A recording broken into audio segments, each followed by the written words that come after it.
Sentinels, Gambit, Optic, last year's Loud, and the current iteration of Fnatic. Valorant has had 5 teams that were the undisputed best at some point in the game's history. 4 of them still exist today. The only team that doesn't is the team who are arguably the best of them all. This is the story of Gambit. Gambit is an esports org that's had teams in all of the major games, and found international success in most. They look to repeat that in Valorant, and so joined the scene very early on in the game's lifespan. By September 2020, only a few months after the game had left beta, they'd already signed the roster to compete in the CIS region, looking towards the first tournament in Valorant esports, First Strike. Every region had its own First Strike tournament, with other regions winners including 100 Thieves in North America and Heretics in Central Europe, but Gambit looked to take the crown in Russia. They fought their way into the main event against other Russian teams like Forza and Singularity, but wouldn't be able to take the title. So Gambit hadn't found success immediately with this roster, and so decided to switch a player out. This is where we see the 5 players who would eventually take over international Valorant on the same team for the first time. Let's start with the new guy on the team, Redgar. He'd replaced Sunset as the IGL on the Smokes role and was a wholesome personality to add to the team, a reputation he still holds to this day. Next up was Nats, the team's Sentinel player. He was known as a ratty player at the time, but maybe hadn't quite played up to his full potential yet. Defo was Gambit's duelist. He wasn't super flashy, but that meant he played off his teammates' utility well and didn't overheat too much. And finally, their 2 flex players, both all-around cracked players in both game sense and aim, Shados and Chronicle. This new and improved roster would play in the first CIS Challengers split, which culminated in the Regional Masters tournament. With their new roster, they managed to win both Challengers and Masters without dropping a single map. They'd proved themselves as the best team in Russia, and after another almost flawless split, that led them to play against the best teams from all of Europe. Only 2 European teams would be invited to the first global Valorant LAN, held in Reykjavik, Iceland. For Gambit to make it, they would have to go through a group stage bracket and then come top 2 in the playoffs. Gambit were up against FPX to see who made it through to the playoffs, and with big performances from Defo and Nats, they took the win. They were now only 1 game away from competing on the international stage against the titans of early EU Valorant, Fnatic. As Durka takes down Nats, it's not looking too good for Gambit. They need to turn up here, man, but there's just nothing they can do. Fnatic showed why they had such a feared reputation in this match, taking it 2-0 over Gambit and advancing to Masters Reykjavik, and almost winning the entire thing. Gambit hadn't made it this time, but when the next international LAN rolled around, Masters Berlin, they would not be denied. They would practice the same executes 24 rounds in a row in scrims, with almost no days off. They were incredibly dedicated to perfecting their gameplay, and were determined to show it in Split 2. Another flawless split in Russia again granted Gambit passage to the European playoffs. Once there, they won 2-0 over Guild with a 19-17 in the second map. These crazy map scores become somewhat of a pattern for Gambit, and then lost 2-1 to Ascend to go down to the lower bracket. They once again activated lower bracket Demon mode to win over Liquid, which was actually the match that qualified them to Masters. They didn't stop there though, taking down G2, Ascend and SMB to win the playoff bracket overall. They suddenly found themselves as the favourites from Europe heading into Berlin. Could they live up to those expectations? At Berlin, they found themselves in possibly the easiest group. Gambit, 100 Thieves, Crazy Raccoon and Havan Liberty. 100 Thieves were definitely a threat, but the 2 other teams, not so much. In their first match against Crazy Raccoon, Gambit only dropped 2 rounds in the whole series. They then played 100 Thieves, which was a hyped matchup in the NA versus EMEA rivalry. I barely have any friends. Good for 1. Eco trades 1 out. Oh, just narrowly not able to get the second. Let's go, let's go! You're so insane, Eco! Holy shit! Running for the fences is Chronicle. Has plenty of health. Chronicle on the tap. He's got to get Pros don't fake. He's got to get it to Happy. He goes, swings out. He gets 4. He gets the Red Bull. Gambit didn't manage to take it despite it being so close, and therefore played the rematch against Crazy Raccoon in the lower bracket. This was a much closer game, but Gambit still took it 2-0 and moved on to the playoffs. Masters Berlin was back in the Valorant days of old, where we had single elim playoff brackets, so if Gambit lost once, they'd be out, and it would not get easier. Their first opponents in the playoffs were a team who had won over 100 series in a row. They were known for their innovative strategies, and had already beaten SMB and Ascend in the group stages. That team was Vision Strikers, the Korean powerhouse. How would Gambit fare against Asia's #1 team? Right, it was space that they already had. Shados good for 1. The Rolling Thunder not providing a ton of value as Nats is there as well. They're entirely unfazed by that ultimate. The classic is there. Oh my gosh! Nats! Gambit! What have we just seen? Really well, apparently. A 13-2 on the first map set them up to take the series pretty comfortably, and so they moved on to face G2 in the next round. But before we talk about that series, we need to mention a player on Gambit who'd caught the eyes of the world in Berlin. Nats had begun to develop a playstyle where he could seemingly sneak behind enemy lines completely unnoticed. We'd seen it to some degree before, but Nats brought lurking to a whole new level in Masters Berlin, and there's no better map to show that on than Icebox vs G2. Gambit had taken the first map 13-10, and so if they won this one too, they'd be into the grand finals. Nats, it gives them a way back into the round. Instead, it just comes out to this moment, and oh, they've seen it, but he still manages to come out with 3! Ridiculous from Mixwell, leaving just Nats. He thought he'd given his team a free pass in towards the A site. Instead, he sent them to their death. We thought Nats had snuffed by Mixwell. It turns out it was the other way around. Nats now having to clutch this one out. No idea where Mixwell is, and the snakebite not quite clearing the angle. He's about to run to site, reloading, and Mixwell completely whips Nats. Really notches it out. 3 kills, 5 rounds. There seems to be no way for G2 to get off the starting point. Mixwell, by the looks of things, Defo's holding it with an op, and that's going to be the rifle dropped. Look at this, but I mean, get out of here. Such the rattiest player I've ever seen in my life. The fact that he can, look, 2 kills, why not? Yeah, give him all of them. Not really going to get away with anything for now. How? No, but how? How is he there? How is he there? I don't understand. How does he manage to do that? And oh, he's going to get a kill on Mixon. What is this man doing? Fast Kellogg's tagged. They're losing their lives. 3 players remain. G2 being utterly humiliated. They'll get themselves a spike plant. They'll give themselves a bit of hope, but Shados looking to drop more players. Another one falls. It is looking all but over. It's on to Kellogg's to give them anything, and G2 have been humiliated as Gambit make their way through to the final, and who the hell will doubt them now? They'd made it into the grand finals in incredible fashion, a 13-0 in the semi-finals of an international tournament, the likes of which we'd never seen before in Valorant, and something we haven't seen since. Moving on to the grand final, and their opponents will be very familiar to most. They were under the Envy banner at the time, but would later become the dominant Optic team of 2022. This was also their first appearance at an international tournament, so whichever way this went, we'd see a brand new winner of a trophy. Would NA get their 2nd in a row, or could Gambit become the first EU champions? Just holding that pixel angle, but Cross actually Marv will get found. Okay, this is now where problems begin, but Crashes is still alive. Chronicle! For so long! Chronicle's not letting anyone pass, he's still trying to fight fully blind. Gambit turtle up, they let nothing. Straight 20 seconds now, Victor, 34 HP. And it's done. Shados leans forward. Map 1 was an absolutely brutal battle between these two. This is the team that looked like so good against like Sentinels. Yay! Still looking good! Excuse me, Yay! Got his ult, but it is against big boy Nats, and Yay's gonna get that to halfway. You know it is. Now, Nats, what are you gonna do about this, though? Okay, that's the plan. Okay, forces him off, and the spam comes in. He goes right back out. No way. Yay! Yay, what can you do? The right click. Nats, he's just doing the dance. What am I He gets watching? the frag! What am I watching? He's got the defuse, Lauren. Yay has just clutched that round. Where are they going with this? They need something to open up for them here, and nothing is. They have 25 seconds and they got to now lean back towards B, but Redgar's still here. He still knows what's going on. There's still Nats at the back of the site. Envy, come on, you got to make this happen. Chronicle, he walks through and destroys Envy. 3 back-to-back frags, and it might be 4 in a second. He's on the chopping block. Gambit have made it to 12. 1 more round, and Gambit walk away. Chronicle, the man who just destroyed them in the prior round, is just around this corner for the timing. Oh my god, what? No! Yeah, he's made a meal of it! It's all going to pieces! Chronicle! In the final moments, has just shone so brightly there, blinded by the lights! Gambit are the Valorant Masters champions! Gambit took the series 3-0 over Envy and won the Masters Berlin title. They looked completely undefeatable at their peak, with 5 of the best players in the world on every role. Gambit had cemented themselves in the Valorant history books, and with that grand finals win, they had the opportunity to do it again at Champions at the end of the year. December of 2021 rolled around, and with it came that first Valorant Champions tournament. Gambit would be accompanied there by many teams they'd played before: Envy, Fnatic, Liquid and Vision Strikers, just to name a few.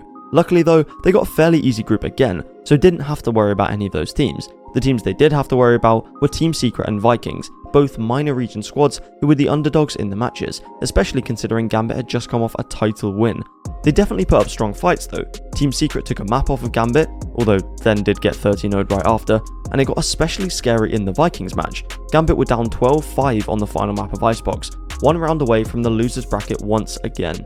But this was a team who could seemingly pull off miracles, and this particular one took them into the playoffs, 9 rounds in a row to win 14-12. And with that match they'd made it back. Once again, single elim playoffs. Lose once and you're out. Their opponent would have been Envy in this first match had the results gone as predicted, but after a shock upset, it ended up being X10 instead. X10 had momentum coming in from the previous game, but Gambit dealt with them effectively and moved on to the semi-finals. That was the thing about Gambit. Their emphasis on utility usage as opposed to relying on individual skill meant that they tended to get upset a lot less often than other teams, and they still had incredible individual players to top it off.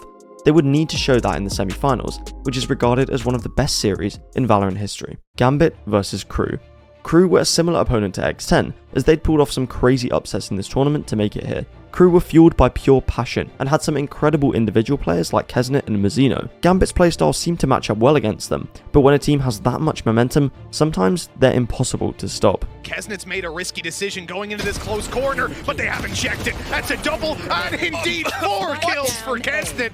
Might be able to try and isolate one of these players. It's going to be Klaus on the other side, and the shot is connected. The sneaky push through catches him, though. A big round from Delzing, and it's left into the 1 versus 1. It's a perfect piece of utility out from Redgar. Can he get this final kill? Yes, he can! Somebody slowing them down. He's harassing them in the back lines. 20 seconds left as they make their way forward. Up goes Nags. No knives connecting. Klaus, though, going huge. The Nano keeping them back, and this is already done. Crew walk out with 13-7. Map 3 is where we'll decide things. And you can see that they're very scared of that operator. Why wouldn't you be? Chronicle playing behind the smoke, and there's the opening. As they come around the corner, they're not expecting him to still be aggressive. And he's gonna get all 5! An ace for Chronicle! The round saved! Chronicle produced what I believe to be the best ace in Valorant to this day to keep Gambit alive in this match and let them take it home. 18-16 was the final score, and Gambit moved on to the grand final. This was the first time a team had made it to a second grand final. We've seen it a few times more now with Optic, Loud and Fnatic, but Gambit were the first. Their opponents would be Ascend, a well-known foe to them from EMEA. CNED was their flashy jet player, who stood out in most series, but in this tournament, Zeke and Starkzo stepped up massively to bring the team to a whole new level. This would be far and away Gambit's most difficult match. Would they be able to challenge a white-hot Ascend? Just a little jump peek, that's enough. Just to reassure positioning. What? Zeke? 2 kills out of nowhere, and suddenly this round becomes a little bit more viable, but time is the biggest problem. Oh my word, Zeke. Is this when you're going to step up and deliver? But it's going to be Chronicle. The bottom line, Zeke! The timing, I don't think he's going to have the time. Surely! Surely! Oh my god, Zeke has just destroyed them. Defo, you still need to be key in this one, and Bone Cold's got him across the map. CNED still stands as well. This could be the one. This could be the round to take him across the line. Nats, the last one alive here, and Ascend bound back. 13-7. There is life in them yet. Then came Fracture, and Nats gave the people what they wanted. Look at Nats to try and find something to do. He's right out of drop already. Potential to challenge Keyless, and he will win it out. He'll find Bone Cold as well. Nats down to 2. Starzo and CNED. And they're so split on this. Isolated again. Nats is just, he just won't die. He literally will not die. Now has to be aware that he could be surrounded. He's dealing with the pressure well because he knows that Nats has his back. Gonna find one. Redgar swings in, and it's all down to Starzo. It's all but over. 13-3. A flawless end to the Neuron flawless map. This was decisive. And after taking the lead in the final moments of Icebox, Gambit looked primed to take the Champions Trophy. But Ascend refused to be put down. For an angle through mid here. Starzo walled over. Are you kidding me? What a time to come alive! Starzo takes down Shados, takes down Redgar. 2 stand, make it 1. Redgar, is there anything left in the tank? Or have Ascend done enough to take us all the way here? Redgar, gonna get towards the spike, tap the spike. No way. No way. No way. Someone stop him! It's gonna be Zeke! And we're going the distance! Split was the final map, and Ascend simply had too much momentum for Gambit to stop. They took the series 3-2 in the closest grand final of the pre-franchising era. Gambit hadn't managed to win a second international trophy in a row, but they'd come damn close, and things were only looking up for 2023. A new system in Europe meant that Gambit didn't have to play a whole split in Russia, and could go straight into playing against the whole region. That meant their 2022 started with a match against Liquid, which they 2-0'd, and another against FPX, which they narrowly lost. They'd had a decent start, but nothing could have prepared them for what would happen next. It was as sudden as it was brutal and relentless. Ukrainians woke up to find themselves plunged into the midst of war. Explosions and air raid sirens ringing out here in Kyiv and cities across this country as Russia launched a full-scale invasion on multiple fronts in the early hours of this morning. With the Russian invasion of Ukraine, Riot Games prevented any Russian organizations from competing in Valorant. That, of course, included Gambit. After the match against FPX, the Gambit team wouldn't play for almost an entire month while the situation was figured out. Eventually, Gambit and Riot came to an agreement that allowed the team to compete under a neutral name, not representing Gambit. That name would be Masters 3 Champions, or MEG. Since they'd missed 3 weeks of the group stage, they had to play games on 3 days in a row, now without an org. The whole situation didn't seem to have a big impact on Gambit's performance originally. They 2-0'd each of the 3 series on their return week in convincing fashion. That took them into the playoffs, where they 2-0'd Guild in the first round, leaving them only 1 series win away from making it to Masters Reykjavik 2022, which would be their 3rd international event in a row. Mech versus Fnatic. The exact same scenario had occurred this time last year. It was a fated matchup, and it would not disappoint. For this fight, it's the nade thrown through, but actually Chronicle is the first one to land a shot. Durka going in for a little bit more, and he's going to end up with 4 kills! Landed for them. Something that Fnatic are going to have to be aware of. What has just happened? Nats is the last alive. You blink and you miss it, literally. And those shots, well, they missed. Booster making all this noise, all this presence, but the rest of the team is going elsewhere. Nats still waiting for them, catches the first and the second spike down at his feet. That is huge. He even continues to aggress. Nats is taking the whole team down. You are 2 rounds away from making it to Iceland. Our Fnatic are holding on to it. In fact, they're mounting a little bit of a retake of their own, wanting to mount this fight towards the ramp, and they've run into Nats. That blind is perfect, but a little bit too late. And now it's going to be left just into the hands of Mystic on the flank. Magnum at least able to grab 1, the defuse underway. Now swing into it, stopping it at the start. Now things get dangerous. Halfway or just about. Brave coming around the corner though. He stopped the defuse. He's running the clock down. Defo wants the swing, and surely that's it 1 on time now. Oh, I don't think he's got it. It's going to be close. Oh, it must have been so ridiculous. Post plan set up inside of B main, and then late play flank. This is their round. I'm gonna call it now. Mech don't win this. I mean, they need a god tier performance to get out alive in this one. They have to catch Durka, and they've done none of it. Fnatic win this one out 23-21, and they're booking their flights to Iceland, baby. They're going to Masters. From down 9-3 to a 23-21 overtime. Unfortunately, it didn't go Mech's way, and Fnatic qualified to Reykjavik.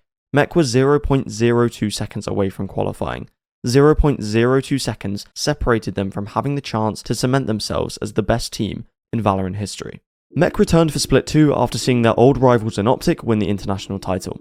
It was a rocky group stage for them, only winning 2 matches and qualifying to playoffs by 4 rounds. It was another similar story in playoffs, winning a few matches and coming 1 game away from the international LAN, but again, they couldn't quite do it.